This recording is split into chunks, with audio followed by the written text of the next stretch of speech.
زمان زیادی از رونمایی فتاح یک که دنیا رو شگفت زده کرده بود نگذشته. این موشک با این کوچیکی بردش میشه 1800 کیلومتر. مانور این فولاد. رهبر انقلاب سپس به سالن پهپادی رفتند. از آرکیو 170 تا شاهد 129 و نسل جدید آن شاهد 139 آنجا بود. اون کرو این جت، اون یکی هم 40 کیلومتر برد، اونم الکتریکیه.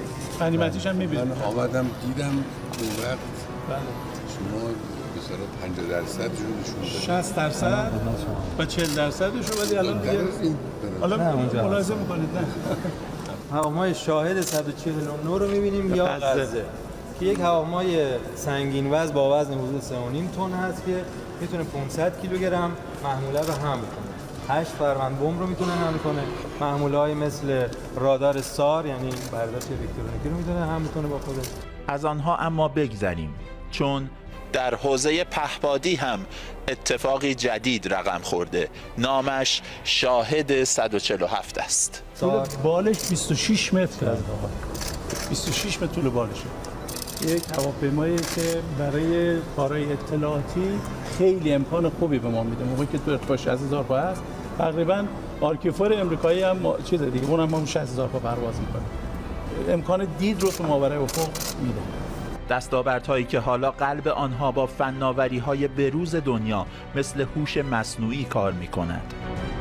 توانمندی‌هایی که بازدارندگی مثال زدنی کشورمان را که همان امنیت است رقم زده. این الان توره. الان با تور انداخت. تورم خود بله دیدید الان با تور انداخت. تور رو رها می‌کنه الان گرفتش. و سپاه کلکسیونی از غنیمت‌ها را در این نمایشگاه دارد.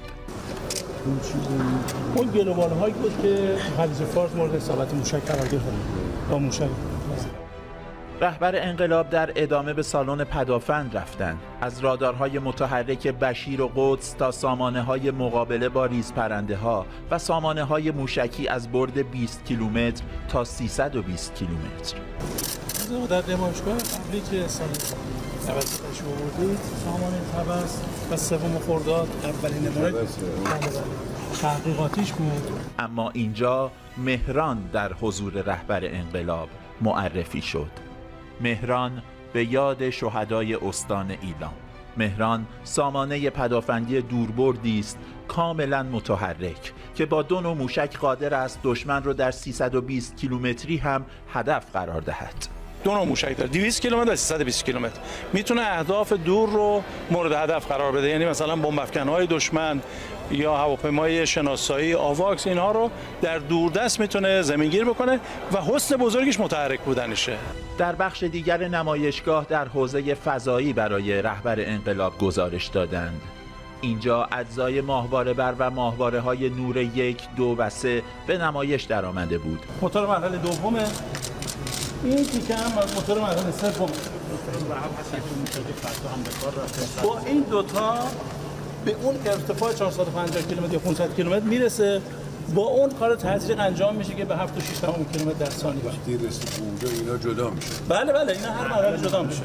این جدا میشه، این جدا میشه دیگه، اون قسمت آخر. دستمزد تلاششان امروز رضایت رهبر انقلاب بود. آقا اجازه هست یه سوال خدمتتون بپرسیم؟ ارزیابیتون سلامت باشید. خیلی متشکرم. ارزیابیتون رو بفرمایید از بازدیدی که داشتید. عالی بود. گفتم دیگه عالی بود. بله خیلی خوب بود. برادرها خوب کار میکنن، خوب تلاش میکنن. هم نیروی ایمان پشت سرشونه، هم توانایی علمی. این دو وقتی با هم دیگه همراه بشه معجزه میکنه. این معجزه رو دارن بچهای ما، جوانای ما الحمدلله در بخش‌های مختلف میکنن. یکی از بهترین بخش‌ها همین بخش نظامی است. انشاءالله موفق باشید. علی رضوانی، خبرگزاری صدا و سیما.